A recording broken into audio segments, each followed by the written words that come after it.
Imagine turning on your computer one morning, ready to start your workday, only to find that every file you own, your photos, documents, videos, spreadsheets, and projects is suddenly inaccessible. Instead of your files, you see a message. It says your data has been encrypted. The attackers have the key. And if you want your files back, you need to pay thousands or even millions of dollars in cryptocurrency. This is ransomware. And despite all of the advances in cybersecurity, ransomware remains one of the most profitable forms of cybercrime in the world. Today we're going to break down exactly how ransomware works, how attackers deploy it, why organizations continue to fall victim to it, and what you can do to protect yourself. Let's get started. The word ransomware is actually a combination of two words, ransom and software. In its core, ransomware is malicious software designed to lock victims out of their own data and then demand payment to restore access. Think of it like a thief breaking into your house, locking every door with new locks, and then demanding money to hand over the keys. Except in this case, the house is your computer, and the locks are powered by advanced cryptography. Many people assume ransomware is simply a virus that deletes files, but that's not usually what happens. Modern ransomware is far more sophisticated. The attackers want your files intact because they need something valuable to hold hostage. If they simply destroyed your data, you would have no reason to pay them. So instead, they encrypt it. Encryption is the process of converting readable data into unreadable data using mathematical algorithms. When done properly, encryption is extremely secure. In fact, encryption is used every day to protect online banking, secure websites, and safeguard private communications. Ransomware abuses that technology. The attackers encrypt your files and then keep the decryption key for themselves. Without that key, recovering the data can be nearly impossible. Now let's walk through a typical ransom attack from the start to finish.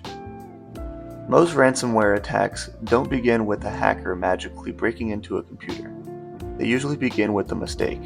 An employee clicks a malicious email attachment, someone downloads software from an untrusted source, a weak password gets compromised, or an exposed server on the internet gets discovered by attackers. One of the most common entry points is phishing. You've probably seen phishing emails before. They often look legitimate. Maybe it's an invoice, a package delivery notification, a password reset request, or a message that appears to come from your boss. The goal is simple. Get the victim to click something.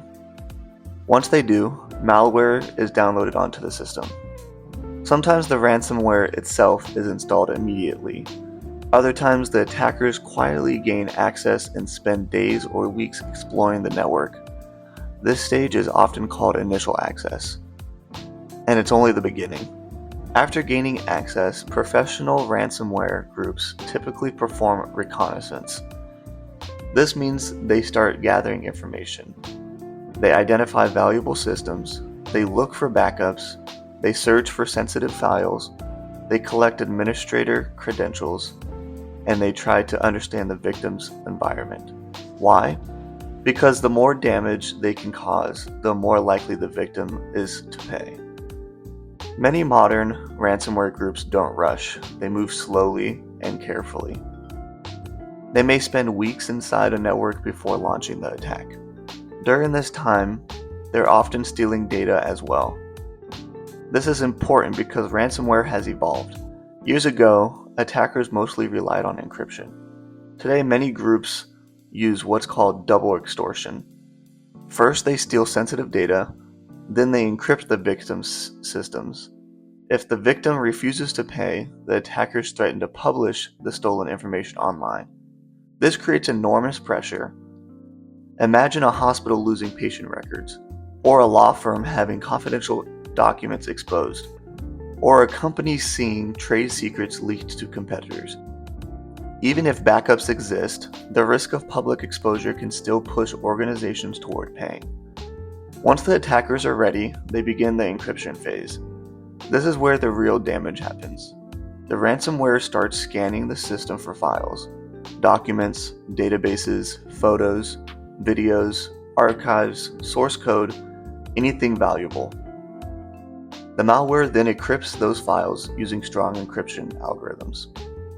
The original versions become unreadable. The file names may change, new file extensions may appear, and suddenly the victim can no longer access the data. The ransomware often leaves behind ransom notes in every folder.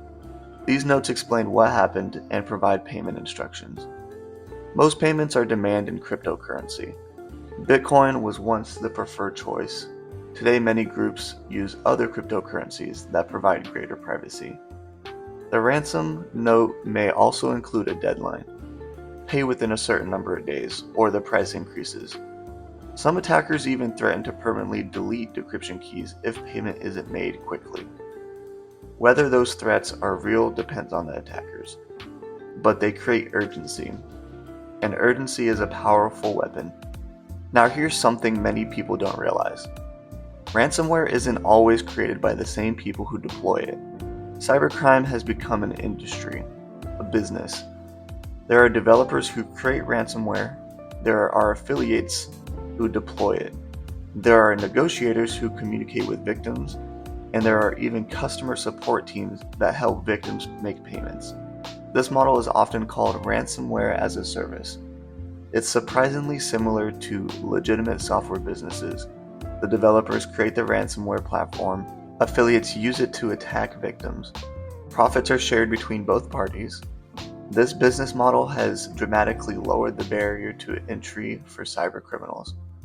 Someone no longer needs advanced programming skills to launch ransomware attacks. They can essentially rent the tools. One of the reasons ransomware remains so successful is that many victims choose to pay. That raises an important question. Should victims pay? Unfortunately, there isn't always an easy answer. Law enforcement agencies generally discourage payment. Paying encourages future attacks. It funds criminal organizations. And there is no guarantee that attackers will actually restore your data. Some victims pay and never receive working decryption keys. Others discover that the restoration process is incomplete. However, for organizations facing catastrophic downtime, the pressure can be immense. Imagine a hospital unable to access patient records, a manufacturing company unable to operate equipment, or a business losing millions of dollars every day. In those situations, leadership may decide that paying is the least damaging option. It's a difficult decision with significant ethical and financial consequences. Let's look at some of the most famous ransomware incidents. One of the most well-known attacks was WannaCry in 2017. WannaCry spread across the globe at incredible speed. It infected hundreds of thousands of computers in more than 150 countries. Hospitals, businesses, government agencies, and individuals were affected. What made WannaCry particularly dangerous was its ability to spread automatically between vulnerable systems. It demonstrated how quickly ransomware could become a worldwide crisis. Another major incident involved Colonial Pipeline in 2021. The attack disrupted fuel distribution across large portions of the United States. Panic buying followed. Gas stations experienced shortages, and the event highlighted how cyber attacks can impact critical infrastructure. These incidents serve as reminders that ransomware isn't just an IT problem. It can affect healthcare, transportation, energy, government, and everyday people. So how do you protect yourself? The good news is that while ransomware is dangerous, many attacks are preventable. The first and most important defense is maintaining backups. Backups provide an alternative path to recovery. If your files are safely stored elsewhere, you may be able to restore them without paying a ransom. However, not all backups are equal. If your backups are connected to the same network, ransomware may encrypt them too.